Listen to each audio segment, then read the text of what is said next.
speaker tonight is the first week presented in the fall semester, and we're happy to see such a strong turnout. Tonight wouldn't be possible without the hard work of our members. In particular, I'd like to thank our former president, John Mandia, who has been our point man for this event, our vice president, Ted Conrad, who's handled logistics, and I'd be remiss in not thanking the entire marketing team led by Gabrielle Richter. As well, we'd like to thank USG and OSLCD for support of this event. In 1630, Puritans under the leadership of John Winthrop set sail from England to the New World. While at sea, Winthrop, who would become the second governor of the Massachusetts Bay Colony, beseeched his settlers to live virtuously, to be faithful to God and vigorous in their labors. He instructed that new society should be a shining city upon a hill, where people of all over the world can live. With these values in mind, the Puritans settled New England. Somewhere along the line, these values vanished from American society. It seems that, to a significant degree, we are now ill-educated, ill-informed, and unmotivated. Hard and laborious work is no longer considered praiseworthy. The new paradigm is to work as low as possible and to get by comfortably. Excellence is seen as something exceptional, not expected. And government is certainly part of this problem. Our guest tonight has made his fame shining a light on these failings. At ABC News' 2020, on the Fox News channel, and on his own show Stossel on the Fox Business channel, he's been a voice with reason and clarity on matters of politics and economics. From illustrating the great benefits that sweatshops provide to developing nations, to tirelessly advocating for freedom of choice for students and their families in where they are educated and who educates them, our guest has done a great deal to clearly and engagingly communicate libertarian remedies to what aids America. Please join me in welcoming our guest tonight, Mr. John Stossel.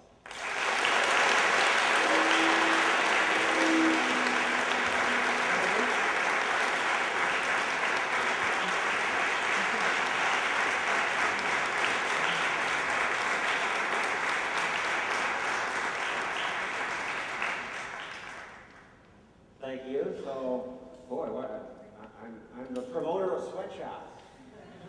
But in a way I am. So let me just talk about how I got to there from when I was your age. When I was your age, I started right out of college in journalism. And I think I felt about life much the way the Occupy Wall Street protesters feel, that, you know, the system, capitalism is okay, brings us some stuff, but a lot of waste, and the inequity, the unfairness of that, and the cheating, the way that people get really rich is to rip off consumers. And I became a television consumer reporter, one of the first ones. And I turned out to be good at it, partly because I was so bored in school, I was looking for better ways to communicate information.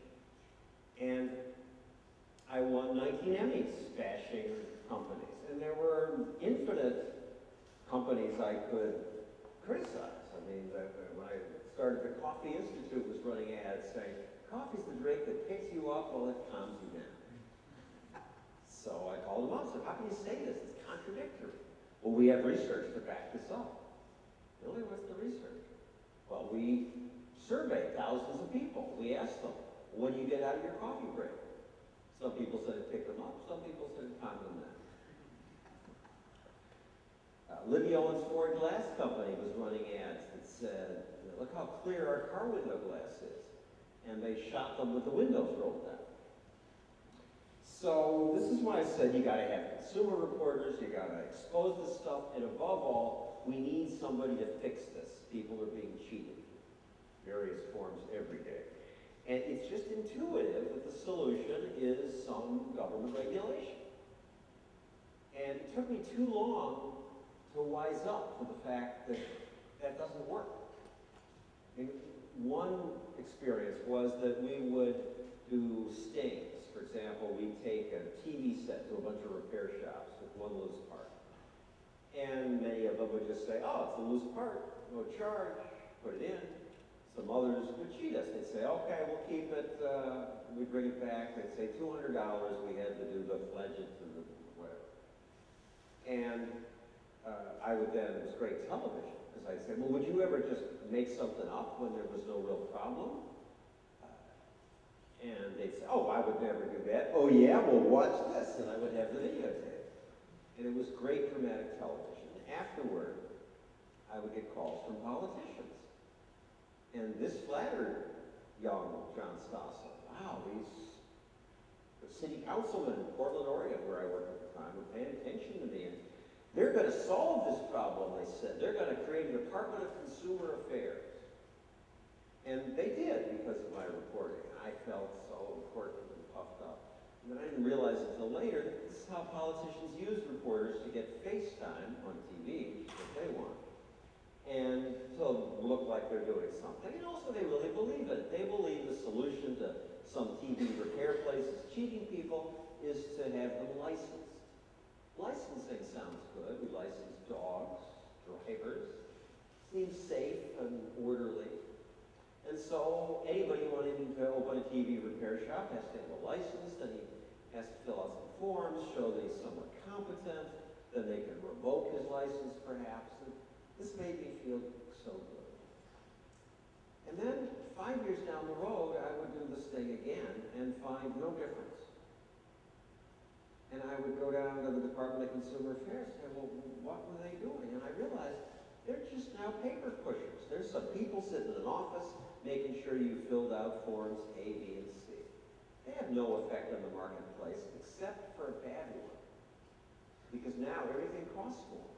Because now if you're a poor immigrant in the South Bronx, you can't just open a TV repair shop or borrow your brother's car and drive people around as a taxi. Because that's illegal. Because you're not following all the regulations that are supposed to keep everybody safe. And the more I watched the regulators work, the more I saw they don't add safety, they just add cost. The least of it is the direct cost, what we pay in taxes to pay all the bureaucrats. The bigger cost is the indirect cost. All the money and creative energy that's wasted just trying to understand the regulations. I mean, our tax system in America, Americans spend 26 hours a year just filling out the forms. That's all waste. A lot of your fellow students now are going to law school rather than engineering school. That doesn't make us richer in America. We need some lawyers, but the engineers are the ones who create things. But I don't blame those future lawyers, because that's where the action is in America now. Because more and more it's about the rules, gaming the system. What finally woke me up to the fact that these regulations don't work is that I soon saw they don't even work on the obvious crooks. The people selling the breast enlargers or the burn fat while you sleep pills. They kept getting away with it. They're still getting away with it because they can slime around the rules. It's the honest people who are going to be in business for 200 years. They obey the rules. The cheaters keep cheating. And maybe 10 years into the scam, the sleepy bureaucrats would go after them. And then the crook would hire a defense lawyer. And they would use our unbelievably slow legal system to just hold off the regulation and cheat people for another 5 years. And then they would just change the name of the product or move to a different county. Or they'd sign a consent order. That's where you say, we don't admit doing anything wrong, but we won't do it anymore. And all the lawyers will pay you the lawyers to go away. But this didn't help consumers. By contrast, the more I watched competition in the free market work, the more I saw that it solved these problems better, much better, faster, more reasonably than regulation can. Good companies grow, word gets out about bad ones, they get bad PR, they get sued by their competitors, better business bureaus talk about them. The way to get really rich in America, Bill Gates, is to sell people stuff that we want, that we choose to buy, to serve your customers well. I noticed that when I was a local reporter at Channel 2 in New York, I could find a million scams to do. But when I got to ABC and Good Morning America in 2020, it was really hard to find many truly national scams because they don't get paid. You get some local scam artist in the Bronx, but he doesn't establish a national chain because where markets are free, you don't get paid by cheating your customers. There are always some big cheaters, some Enrons, some Bernie Madoffs, but in a $14 trillion economy, you're going to have some of that. What's remarkable is how rare it is. And the reason it's rare is because we have an open society and market competition, not because we've got a zillion regulators. Open free speech solves problems better than government does. Now, when I say this, people often say, all right, well, that'll solve minor problems like the Coffee Institute's deception. But when it comes to the serious stuff, whether we live or die, that's when you need government to protect people. You need OSHA to protect the workers, the Occupational Safety and Health Act. You need the DEA to protect us from bad drugs, and the CPSC to protect children from dangerous toys, and the whole alphabet soup that keeps growing in Washington and state capitals. And again, this is intuitive, makes sense to me. But now I have to say, do they really make us safer? And I don't think they do anymore. Because all these regulators, by interfering with market competition, they create unintended side effects, nasty ones. And the side effects are worse than the problem they were pretending to solve. Let's look at it in just a couple areas. Let's look at drug laws. Now, I have children. Intuitively, I'm glad heroin, meth, cocaine are illegal. They can't sit down to the neighborhood Rite Aid and go get high. Now, maybe that will deter some of you. But we don't really know that. I mean, as you know, the illegal stuff is about as easy to get as alcohol. Maybe a certain percentage of Americans will try drugs, and a certain percentage will abuse them, regardless of what the law is. We don't really know. In Holland, fewer kids smoke weed, despite the fact that it's readily accessible. So I'm not sure what we gain from these laws. Maybe we deterred some people, but I don't know that.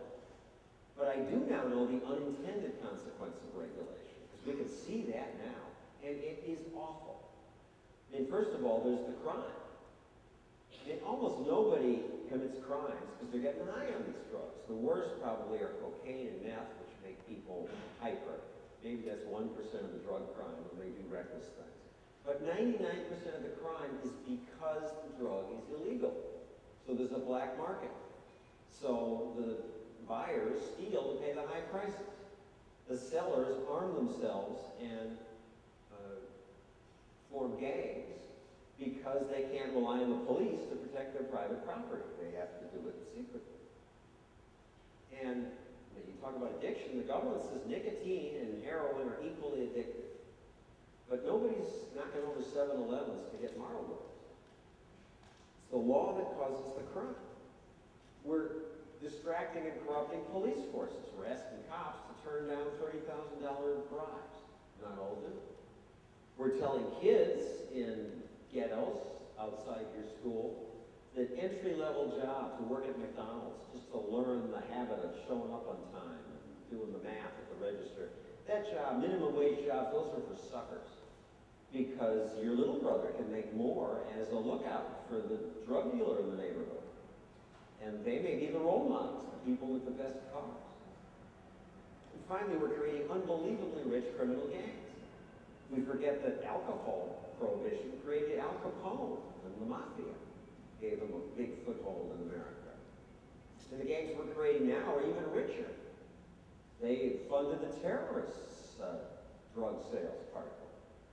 Now we're destroying whole countries, thousands of people being killed in Mexico, other countries in South America. So why are we doing this? Well, to protect us from ourselves.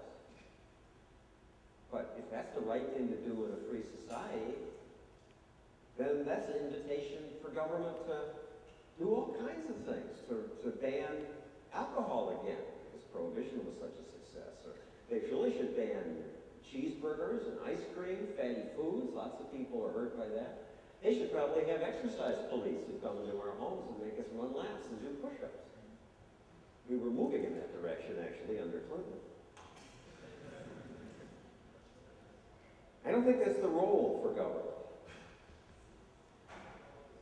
Let's go on to legal drugs, prescription drugs. We have the FDA to protect us from snake oil sellers, cheaters who would hurt us.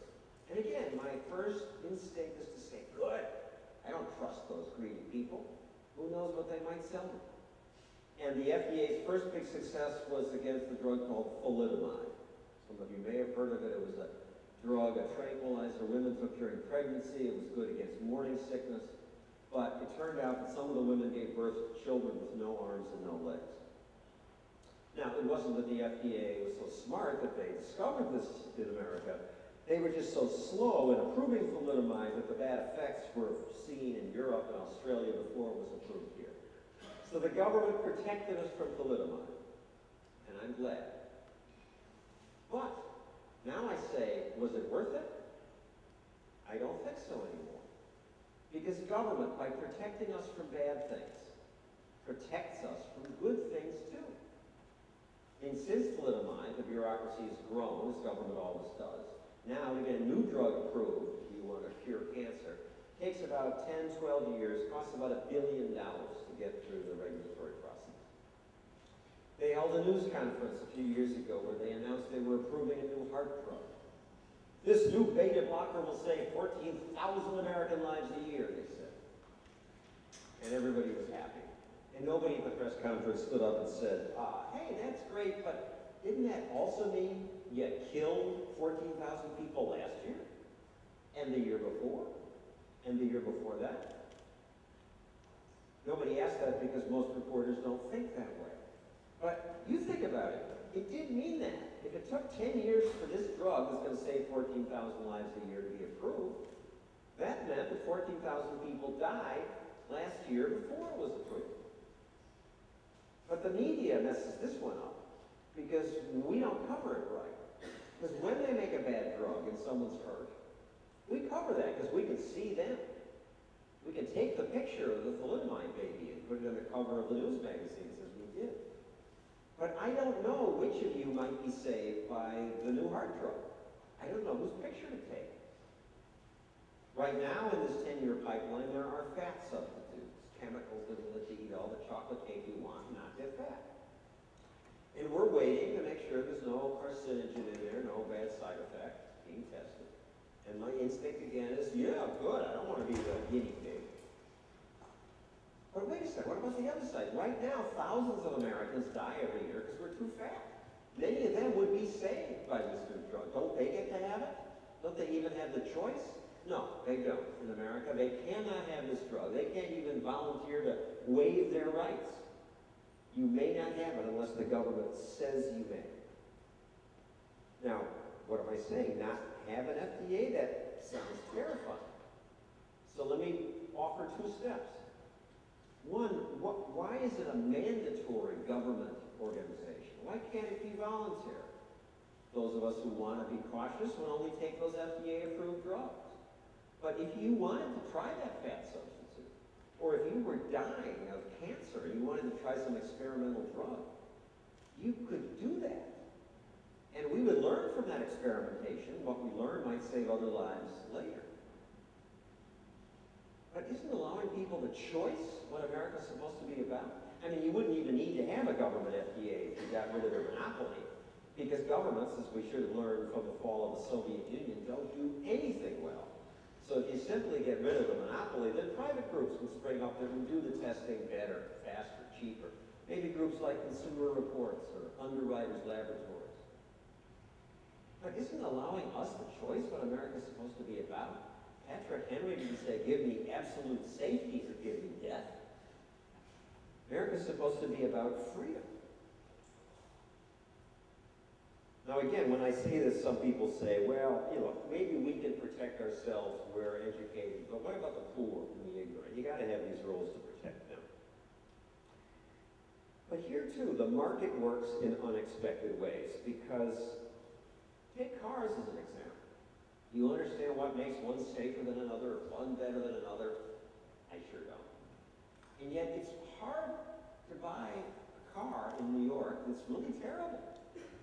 They're all pretty good. I mean, compare the worst that you can buy here in one of those lots in the Bronx with the best a government could produce. And that was this car, the Trabant. Remember it? It was the pride of the Eastern Bloc, the East German car. East Germans, these were rocket scientists who made this car. And yet the Trabant was the best they could do. And it was a lousy car. You had to put the oil and gas in separately and shake the car and mix them together. They stank, they polluted, they fell apart. But that was those East German scientists could produce. As soon as the Berlin Wall went down, that and the Yugo disappeared because it couldn't compete with the mediocre stuff that our greedy capitalists produce. Why? Again, because market competition makes every product better. Governments make improvements once every 8 years, maybe.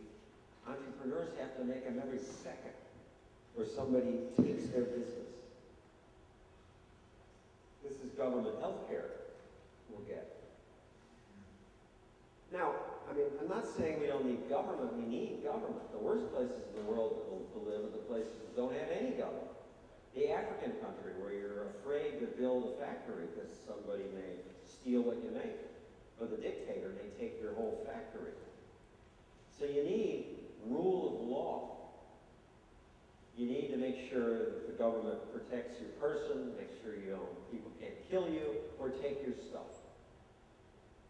That was the genius of the founders, that limited government. After that, pretty much they left people alone. I mean, here's the Declaration of Independence and the Constitution together. It's this thin. Very few rules, plus rule of law is really all we need. Well, I would add now pollution rules. There's no market feedback on pollution. We need some of those. But how much government do we need? What percent of the economy ought government to be? What's reasonable? 2%? 5%?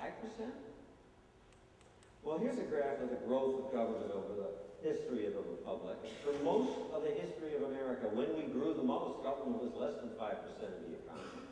It's only since Lyndon Johnson, the Great Society, that one blip is World War II, it's sort of sorted out for population growth. Only recently has the line gone straight up as it is now. Now government is 40% of the economy, and we're on an unsustainable course as we're learning what happens in Greece and Italy. And yet the line keeps, everybody says we need government to do more. It's just instant. We got to help poor people. Look how many poor people live around here. Government should help them. And look how the war on poverty has, and how welfare reduced the poverty level. Here's a graph of that. They in '65, they passed welfare, and number of kids living in poverty dropped sharply. Now, you can unfortunately also see how it didn't hold. But at least they got it down from when they created it. But then some researchers looked at the poverty level from before welfare and found this. Poverty was going down beforehand. Sharp, the slope of the line is steeper. Things were getting better. In a free society, people get richer, people learn how to lift themselves out of poverty. Government creating welfare helped a bunch of new people, steepened the slope, and then progress stopped because it taught dependency. It destroyed the mechanisms that was letting people lift themselves out of poverty. Again, the unintended consequences. So, I wake up to this, and this changes my career. Suddenly I start reporting on the problems, the unintended consequences of government. And this changes my life because my colleagues are not so comfortable with that. I stopped winning Emmy Awards. Somebody came up to me on the street in New York and said, "Are you John Stossel?" "Yes." "I hope you die soon." So I'm trying to understand why he's so angry that Tone dies soon. And there are a number of people like that. And I come to think it's because I'm a consumer reporter defending business. Well, at first I thought it was because they viewed me as a conservative, and in my neighborhood, the Upper West Side, that's like being a child molester. It's just the worst thing you can do. But I'm a lousy conservative. I was introduced as a conservative tonight, but I'm a libertarian. And I think homosexuality is okay. I think drugs should be legal. I think sex work, prostitution should be legal. If a football player can make money with his body, so why can't a woman? I wasn't for us going into Iraq. But I'm a libertarian. I believe in limited government. These are not typically conservative beliefs, though the words are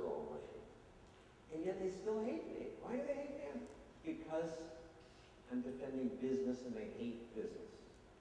And there's a lot of that in the Occupy Wall Street protests. So I'm trying to get my head around that. Why do they hate business so much? And at first I thought it's about the big disparity in wealth. And it is big and it makes us uncomfortable. But then I thought about an even bigger disparity in old Europe. And the kings and queens had 1,000,000 times more money than the average person. And they weren't hated, they were revered. But the people hated the merchants. They gave them that nasty name, the bourgeoisie. They hated the very people that they needed to make their lives better, who sold them things that were the stuff of their daily life. So why do people hate them? And I've come to think it's because people think of business as a zero-sum game. So if somebody's getting rich selling you stuff, you're getting ripped off. And I see why lawyers think this way, and why politicians think this way, because their life is a zero-sum game. Somebody wins, somebody else loses. But business doesn't work that way. Business only happens if both of you think you win, because business is voluntary. It's all this Sturm und Drang protests about corporate power. But in reality, corporations have no power. They have to persuade you to buy their stuff. They can have a ton of money and manipulate politicians. But that's where the power is, because government can use force. Only government in America gets to use force. We need some force, as I said, but limited force. Your business has to win you over. And no transaction happens when it's voluntary unless both of you win. I mean, you see it in the simple, you buy a cup of coffee, you give her the buck, she gives you the coffee. You say, thank you, thank you. Why the double thank you moment? Because you wanted the coffee more than you wanted the buck. She wanted the buck more than she wanted the coffee. You both win or it doesn't happen. And that's how we all get richer. Comparative advantage, it's done in trade, that lifts everybody up. So Bill Gates having $50 billion doesn't mean we have 50 billion less. It's not like there's this pie and he took a big chunk and we have less. He baked 1 million new pies. He got the pig out, but there's more for everybody. That's not intuitive. People don't get it. My other problem with my peers is that after doing consumer reporting, the other part about it was warning people about safety risks. I got to the point where I said, yeah, we're scaring people about everything. We ought to put it in perspective. So I spent a year and I compiled a list of what kills people in America. So I was ready when the next scare story came in. And all these scare stories come in from trial lawyers who are looking to get rich off them. And there's an evil partnership between journalists and trial lawyers because it's easy for us. They do all the work for us. They've got the victim right there. You don't even have to make a phone call. They pick the one who will be best on TV. And they use the power of force we give only to government and lawyers in America, subpoena power. And they've subpoenaed every piece of paper some company produced, and they find something they can spin as dirt, and they just hand that to me. And then I get to look like the big hero investigative reporter. And that's how I won some of my Emmy awards. But I was rethinking their scam now, and I had my death list. So I was ready when the next scare came in, which was a producer said, we gotta do a story on pick lighters. Pick lighters are spontaneously catching fire in people's pockets. They've killed 4 Americans in the past 4 years. And they had. And some people have been horribly burned. And here I am, the picture of the horribly burned person. And it's tragic. But I have my death list. And so I could say to the producer, well, we should do that story, but you know, 4 people over 4 years, we really should do plastic bags first, because they kill not 4, but 40 Americans every 4 years. Or bathtubs, we better do them. They kill about 1,000 Americans every 4 years. It's buckets, 5-gallon buckets, kill about 200 Americans, mostly toddlers who fall in and drown. It's a big country, a lot of nasty stuff happening to people. If we scare people about the ants, how can they pay attention when the elephants come? And he called me callous, and they got someone else to do that story. And I have tried to get my boss to let me do a show that ranked risks and put them in perspective. And they said, that's a good idea, we'll get back to you. And they never did. But then the free market competition worked. I got another job offer, and ABC agreed to give me primetime specials, and I insisted the first one be one we called "Are We Scaring You to Death?" which ranked the risks. And it turned out that my death list was too crude, because the way the risk specialists compare risk is not by how many people are killed, but how many days does each risk take off an average life. Because something that kills you students is more socially tragic than something that kills me. So looking at some of the things we cover and comparing how they shorten lives, take a look at this. All right, flying. People are scared of flying, but flying's pretty safe, less than 1 day off an average life. Terrorism, we're so scared of terrorism, but even if September 11th happened every 10 years, every 3 years, sorry, and it's been more than 10, less than 2 days off an average life over America's 300 million people. And compare that to ordinary house fires. You don't worry about it. 5,000, 4,000 now deaths a year, 18 days off an average life. A $10 smoke detector is a wonderful thing, but we're spending billions on terrorism. Body armor for dogs in the Midwest because the congressmen like to spread the money around. But you got to cover the plane crash, and the plane crashes, it's certainly news. Except, compared to driving, I mean, this should make us rethink our plane crash coverage, because when planes crash, we go nuts. We're here live at the scene, we don't know anything, we'll keep telling you what we don't know live for hours, and it's a tragedy, and after the crash, they used to try to get me to do stories on the 10 most dangerous airports or airlines. And I would refuse, because I think it's statistical murder. Because when there is a crash, and we do that coverage, for the next month or so, fewer people fly. More of you will drive to Grandma's house for Thanksgiving, and that'll kill people. Statistical murder. Should also make you think twice about driving farther to get to the organic food store. Watch how all these bars have to shrink to make room for smoking. And the cigarette smoker worrying about getting brain cancer from his cell phone is just nuts. But the one that I think is most important and shrinks all the other bars is this last one, which says poverty. Probably should say low income. It shortens your life. Being poor shortens your life more than just about anything else. 7 to 10 years off an average life. Poor being below the poverty line in the United States, in the lowest quintile of income in other countries where it's been studied. Now, some of it is because poor people often have social problems that make them more self-destructive, they smoke and drink more, but most of it is because poor people can't afford some of the stuff that keeps us alive. Wealthier is healthier. In Bangladesh, there are floods that kill hundreds of people. In America, we have floods just as bad, and with the single exception of Katrina, nobody dies. Because we have wealth, we have cars so we can drive away, radios to hear about the flood, dikes to divert the water. Wealth brings health. So what this, if you have money, you drive a newer car with newer tires. You can afford fresh fruits and vegetables. You might get better medical care. This means if there's stupid regulations and Tinkers has to close for a while, some people don't have an income. Why is America? It brings back, I mean, some people, sometimes when I say this, well, that's the reason for government health care. You need to help the poor people who can't afford it, and we can talk about that if you want in the Q&A.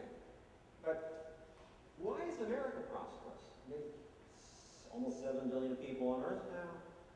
Most live in miserable poverty. Very tiny percentage of us live anywhere close to our level of wealth. Why are we wealthy? Well, I say it to high school kids. I have a charity that talks about this, and they say, well, it's because we're a democracy. And I say, well, India's democracy, India's poor. Oh, well, they're overpopulated. Well, actually, the population density of India is the same as that of New Jersey. Population has nothing to do with it. Some people say, well, we have natural resources. Well, Hong Kong has no natural resources. It's just a rock. But Hong Kong, and doesn't have democracy either. They had the British dictators and then the Chinese communists. And yet, Hong Kong went from third world poverty to our level of wealth in just 50 years. What did they have? They had economic freedom. That's what lifts all boats. The British rulers enforced the rule of law.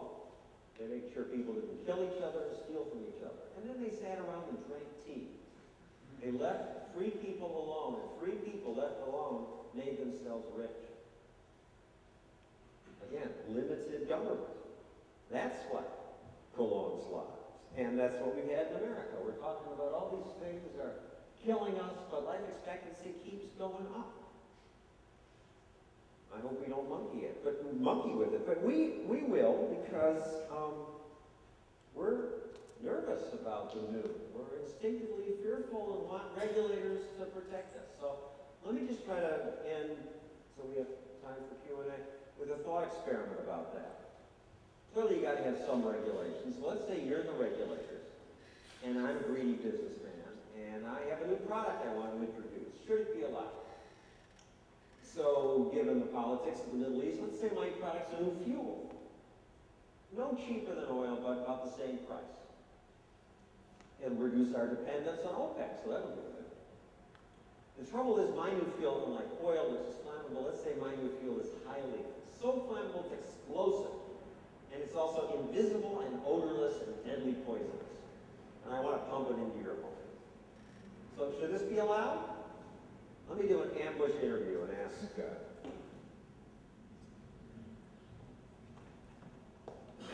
some of you this. So should this be allowed? And who will give me the normal answer of no and have a discussion about this, about why it shouldn't be allowed? Anybody? Should this be allowed? You're shaking your head no. No, right? No. Just, it's too dangerous, explosive? Yeah, people will use it irresponsibly. So where would you draw the line? I mean, let's say I could promise you it would only kill 2 Americans a year. Still not? No. What, at home, what kind of stove do you have? Electric. Shucks. I was hoping you would say gas. Half the country has gas stoves. And that's the fuel I'm talking about, natural gas. Invisible, odorless, deadly, poisonous, highly explosive. Oh, you say it's not odorless, it has the smell, but that's because they add mercury to it so you can smell it before it blows you up. And it doesn't kill 2 Americans every year. It kills about 100 Americans every year. Natural gas explosions.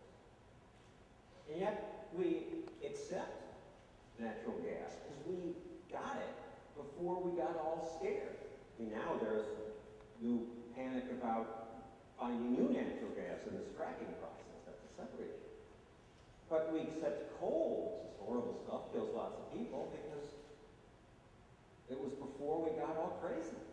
We're terrified of nuclear power, which may be better, may be safer than all these others because it's new, it's scary. I mean, how about something even less useful than natural gas? A toy, a recreational device, should it be allowed?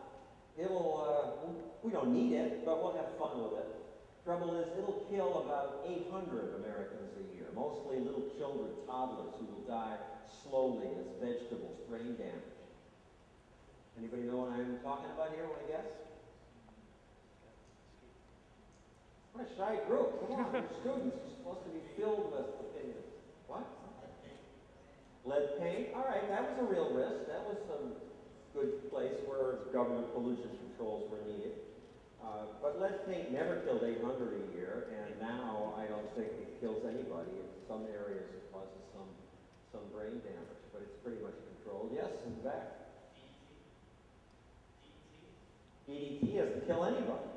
It hurt the eagle's eggs because it was overused, but it's never been shown to hurt people. Rubber duckies, there you go. Small toys, some children choke on them, but rubber duckies, no, not particularly. Pacifiers, same deal. There are very few children who choke on pacifiers. Plastic. Plastic how? in their toys that when it gets hot in the summer, release chemicals that are toxic. Yeah, that's the scare du jour, the chemicals in the plastic, and they're endocrine disruptors, and there's just no good science behind it, and the plastic containers stopped botulism, which really did kill people. Legos? Legos. You guys are stuck on the choking hazard. That's wrong. Bicycles is a good, they at least kill 800 people, we've matched the number, but they don't cause the slow death. Swimming pools is what I'm talking about. So, would they be approved today? Hey, I want to put big tanks of water in people's backyards, and 800 people will die. No way it would be approved. Or if it were approved, they'd require razor wire fences around every pool and armed government guards. Cars wouldn't be approved. Weighs a ton. People drive at 50 miles per hour, inches from pedestrians, and we're going to let 16-year-olds drive them? My point is that something is very off in the public debate today, and that we are more scared than ever, and when it's true, we're exposed to things humans have never been exposed to before. Invisible chemicals, radiation. But what's the result? We're living longer than ever. At the turn of the last century, most people my age were already long dead. What's extended our lives is freedom and technology that we now fear. I hope you fight for the freedom that made America possible. Thank you very much.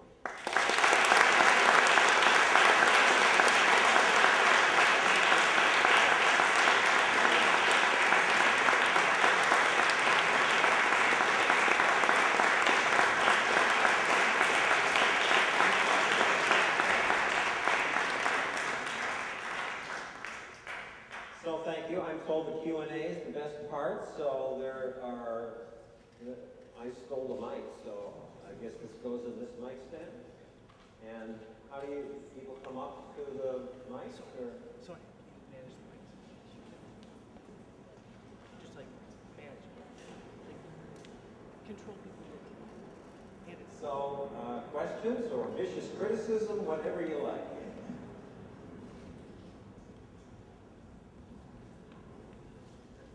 If you have a question, you can raise your hand, and we'll bring the mic to you, if that's all right with you. There must be a question. There's 200-something people here.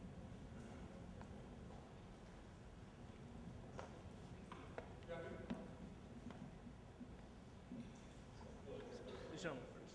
I was wondering what caused you to look at your life and change from just a consumer reporter to looking at things from the libertarian perspective? What was the biggest influence that really caused you to start thinking about that? Well, in this book titled Give Me a Break, there's a chapter called Epiphany. It sort of implies there was some moment that was quick, but it really was very slow. It was doing the story on the TV repair and seeing the regulators be created and then staying in the beat, because I'm a starter, and I didn't want to compete with Sam Donaldson and all the people shouting questions at the president, so I stayed in my little niche, and I could see that this wasn't working, so I just got interested, and I got smarter. I discovered a magazine called Reason Magazine, which sort of explained the world to me, and then I became passionate about telling the other side that the media almost never tell. There's something about the kind of personality that goes into the media that makes them statists, as we call it, in favor of big government and big government solutions. The critical thinkers, the mathematicians, they go into business and finance. They don't go into media. The people who emote and feel your pain and instinctively believe in big government, they go into law and journalism. Thank you so much for coming, Mr. Stossel. I was really hoping I would see the big scissors I would see on TV. I just wanted to comment on the statistics that we're bringing out, that we have nearly a century. We're back on with cars and airplanes. When cars first came out, people were as paranoid with the cars as they are with the terrorism. And the same thing with airplanes. It's now that we're used to it and looking back onto it that we're more comfortable with it. And secondly, it's not wise to just assume that attacks are going to be like 9/11. I don't know if you mentioned this, but I came in a little later, but with a terrorist attack that includes nuclear weapons, the fallout is going to be much more than any 9/11 and the initial impact, and also the radiation and the catastrophe going forward for decades will move that graph to the right. Well, that's true, and that's a reason on that chart that I didn't just say if there's a terrorist incident every 3 years, I said 10. You know, that would allow for the killing of 10,000 Americans. Either a nuclear device or if they got hold of weaponized smallpox, they could kill a lot more people. But I'm told that is really unlikely. And it's hard to build a nuclear device, it's hard to deliver it, it's hard to smuggle the pieces in the country. It's possible, but they also said just the scares keep coming. Where would global warming be on this? We were hysterical about that. That would barely be a blip on the chart, even if they're right and it does happen. We were worried the Y2K scare 11 years ago, all the computers were going to crash, bird flu, swine flu, the killer bees were coming up from Mexico, they were going to sting us all to death. There's always panic about some risk, and I think we are much too scared about terrorism. The head of the Pentagon said Al-Qaeda is just about decimated, and yet we're not spending a penny less. Hi, could you talk a little bit about all the regulation in the Obamacare? Won't it just take money away from like nurses and doctors taking care of patients and put a lot of that money into like middlemen and into time spent on like filling out forms and things? Yes, but that's what bureaucracies do. That's what governments do. On the other hand, and this is somewhat of a longer, complicated answer, I apologize, we don't really have the alternative in America. We don't have a free market in healthcare. We haven't had that since World War II when they gave a tax break to people, to companies that bought their workers' health insurance. And insurance is a useful thing to insure yourself against a catastrophe. But medical insurance isn't about catastrophe anymore. People use it for routine care. And this makes everything worse, because nobody spends other people's money the way they spend their own. So people cheat, so the insurance companies try to protect themselves with their own bureaucracy, trying to make you fill out all these forms so you don't cheat. And nobody even knows what things cost. And there's one area of medicine where people pay for things themselves, two actually, LASIK eye surgery and cosmetic surgery. What's happened there is prices have dropped and quality's going up. And the doctors give out their cell phone numbers and they communicate with you by email. And your doctors don't do that. I mean, they don't use email in this day and age. Why? Because they don't get reimbursed for it. So the whole market has been horribly distorted by third-party payers, whether it's government or insurance companies.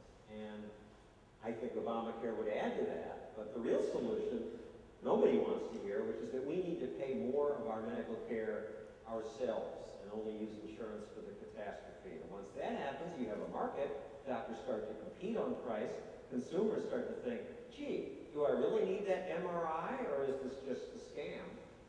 And then the service gets better and people make more money, the nurses make more money, the patients spend less money. You said earlier that any sort of welfare or support takes away people's incentive to be self-supportive. What's your opinion on Social Security and its future as the proposed bankruptcy becomes closer? Well, it's really unpopular for me to say that Social Security is a problem and that it's really helped the elderly, but it's made people dependent, taught people you don't need to save for yourself. And it is like a Ponzi scheme. It's really a pyramid scheme because it worked great when they invented it and there weren't many old people. In fact, when they began it, most Americans did not live to age 65. And now we live on average to age 78. And my generation, the baby boomers, when we retire, we're going to bankrupt Social Security. So it's unsustainable. So So it's disgusting for government to have an unsustainable program. People think you get the deduction from your check and you think it's put in your account, but it's not. They spend it that year on current stuff they spend money on, and they're just counting on you young workers to pay for people money, and the math doesn't work. Social Security can be fixed by raising the retirement age, by adjusting the cost of living index. It's Medicare that's going to bankrupt you, because not only are we living longer, but they keep inventing cool new stuff that all of us want to have. And we old people vote. And we're going to vote for politicians who promise not to cut that. And it's going up at a rate that historically countries can't grow to keep up with that. So, and yet none of even the Republican candidates will say anything very serious about how that has to be reformed.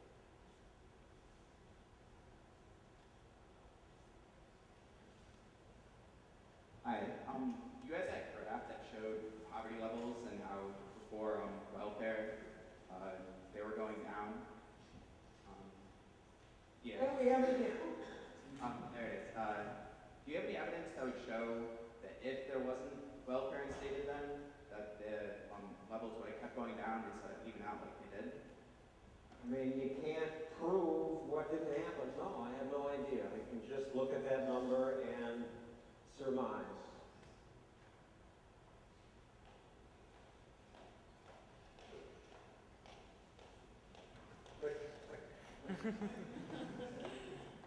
Good evening, Mr. Stossel. My name is Mark Barros. I'm reporting on behalf of the Ram Fordham College newspaper. I have a question related to your cable news work over the past couple of years. Since you've moved on from your work on 2020 and ABC, how have you been able to further your libertarian cause both off and on air with Fox News? Well, I left ABC because they didn't like this kind of reporting. I had to fight to get going. It's like pushing a string. TV's a collaborative medium. If your producers don't like it. I did a show called Stupid America that got big ratings on the education monopoly. And I wanted to update it 5 years later because there's now a big school choice movement. Now choice in politics isn't just abortion, it's school choice. And they was, oh, you're predictable. We don't want to put that on. And I finally had to leave. Fox, I don't know, I begged for a job. It wasn't like I got recruited. I begged Roger Ailes, hire me, please. And I found it to be wonderful. They just are friendlier. They like my work, for one thing. The late Peter Jennings at ABC, when he would see me in the hall, would do this. Because he viewed me as an embarrassment to the objectivity of ABC News. The liberals live with other liberals in the Upper West Side, and it's just like asking a fish about water. What water? It's the soup, what they swim in. And they think that's the middle. And the fact that I was a libertarian, God forbid they had a conservative there, they would have really been horrified. I was a pariah at Fox. People are nice, it's non-union, so you don't have the animosities that union work rules cause. And people are more cheerful, they're busier. And furthering my libertarian ideas, now I have my own weekly libertarian show. And the audience is lower than 2020. But the internet spreads the ideas, and 2020 these days seems to mostly cover missing blonde children. I also have a charity I give some of my speech money to that takes some of my better free market explanations and offers them free to high school teachers. And now about 12 million kids watch my stuff in high school, so I'm seeing more in high schools than 2020 was watched, so that makes me happy. And the most popular one is the one where we discuss what makes America prosperous. And in this, I try to open a business in New York where I can't. I don't even try in India, which India's poor because they adopted the British bureaucracy and they worshipped it and added to it. You can't start anything without bribing somebody. And in Hong Kong, I opened a business in one day. It's a stupid business. I was selling ABC yo-yos and frisbees and nobody bought any, but that opportunity to try is what allows people to prosper. And Fox lets me do the work I want to do. I'm Mr. Stossel, thank you for coming. My question for you is, when we have these politicians and lawyers and investigative reporters who have a self-interest in creating fear and increasing government regulation, how can we move towards a libertarian society in a manner that will make our country great again? I don't know, I'm trying. I mean, I try to suggest gimmicks like the Stossel rule, which is for every new regulation they pass, they ought to have to repeal 10 old ones. Thomas Jefferson said it's the natural progress of things for government to grow and liberty to yield. And that is what tends to happen. So all we can do is speak out, and if you get the concept that 80,000 pages of new rules every year don't help, and can vote for people who say they won't smother us with rules, that we can hope. You look how Japan and Germany prospered after World War II. Why? Because they were bombed to smithereens. They had to start over without the whole spider web of bureaucracy that accumulates over time. It's very hard to get rid of the growth of government. I mean, we may now see from riots and real suffering in places like Greece and Japan, which will go bad before we do, maybe we will learn from what happens to them. Hi, Mr. Stossel. You mentioned a couple times talking about Pays the tuition. And by the way, the government schools spend $13,000 per kid in New York City. So the Catholic schools do a much better job for $5,000 than they use for $13,000.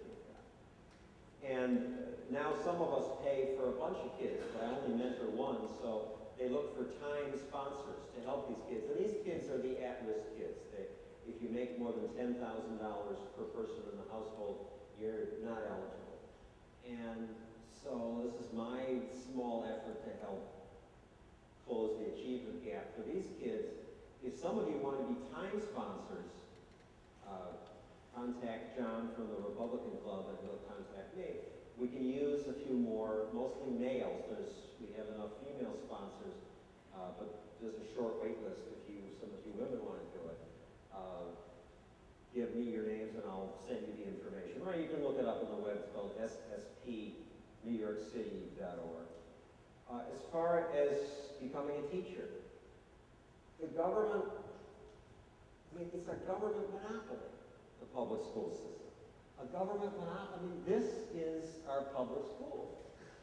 And in the suburbs, they think you went to public schools that you may think were pretty good, but you don't know what you might have had. In East Germany, they thought this was as good as it got. The only thing that makes it better is competition, and that is forbidden in the government monopoly system. Now we're finally having some choice. We have the charter schools and the voucher experiments. I mean, in some ways it's pathetic. I mean, the voucher, which I was all excited about at first, that says we're spending $13,000 per student, attach it to the kid. Let them take it to any school, public or private. And they'll all compete, and they'll all get better than that. Except how pathetic it is, that's single payer. That's what conservatives opposed in healthcare. It shows how socialist the education system is, that we're hoping to liberalize it towards single payer. But you're going to be a teacher. Do the math on those numbers, $13,000 per kid, 25 kids in a class, that's almost $300,000 per classroom. If we had a market, teachers would make $300,000. The best teachers, who might have 30 students because they were really good, would make more. And this does not include capital costs. This is just operation costs. They squander money in the government monopoly. But there are cool new experiments. These charter schools, I was at one in Harlem Success, 4th grader class. My kids went to Dalton, fancy private school in New York. Some of you have heard about it, high tuition. In the 4th grade class, there were always about half the kids who were awake and alert and willing to talk and seemed engaged. In this 4th grade class in Harlem, of the kids who were able to risk, they were all alive and engaged. And I would say things like, school is boring. No, it's not. Writing is boring. They make you write. Writing is exciting. You can tell stories. These kids were alive and excited about going to school. So these charter schools are breaking the monopoly, and I hope we see more of that. Mr. Stossel, you talked about your early work as a journalist, and when politicians come and ask you about your work, and it made me thinking about Upton Sinclair in the Jungle, and how that led to stricter regulations of what we consume. So my question to you is, do you think the government has any role in regulating what we consume? No. And, you know, this seems terrifying to people when libertarians say this. Citing Upton Sinclair is a good example. The meat was filthy and poisoned. But things get better on their own, and the market takes care of those problems too. Perfect isn't one of the choices. There was a lot of horrible stuff happening then. I mean, one way to answer is OSHA. I have a graph of this not with me, but it's like the poverty graph. That the head of OSHA under President Clinton was proud of showing how workplace injuries and deaths have dropped since OSHA was created. Then somebody looked at the chart from before OSHA, and the slope of the line was the same. Things were bad, they get better as we get smarter and richer. In the case of the food poisoning, food isn't safe because of government. Food is safe because of brand names. These trendy lefty writers who criticize logos. No Logo is a popular book by one Canadian idiot. What's her name? I forget. She got lots of plays. Naomi Klein? Yes, Naomi Klein. But brands protect us because if McDonald's poisons you, they're out of business. Well, they can get away with one or two. But if they get a bad rep, they're out of business. And Purdue Chicken. The government has union chicken inspectors in every plant, the agriculture. They watch the birds go by on the line, like they could see the bacteria. They can't, but if it's really covered with fecal matter, then they say, I'll take that one off. But Purdue and all of these companies, on their own, they do microbiological testing. They do much more severe testing. They scrub everything down way beyond the government requirements because they know if Safeway says its customers are being poisoned, it gets traced back to that meat company, they're out of business. So the market protects the food too. Probably the best example for regulation, saying it saved lives, is seatbelts in cars. Got 40,000 deaths a year on the highway. Probably they've taken maybe 10,000 a year off from people wearing seatbelts. Clearly it happened more quickly because the government mandated it.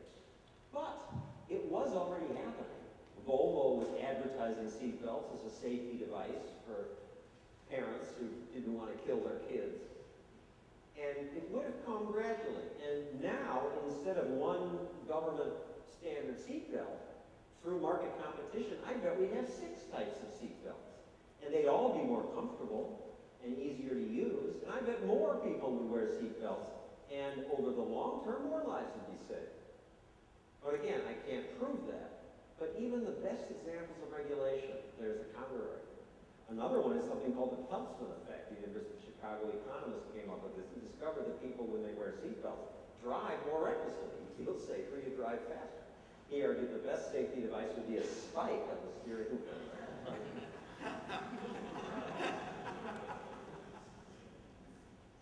So the last question. I was wondering who you would support for president in 2012. Well, look, I'm a libertarian. The ones who make the most sense to me are Gary Johnson and Ron Paul. But so far they aren't ahead in the polls. Next week they will be. Thank you very much for hearing me out. So I'm going to go sign books with you. How does that work? I think they sell them over there and I'll sign them over here. Okay, perfect. Yeah, just make sure you go and buy the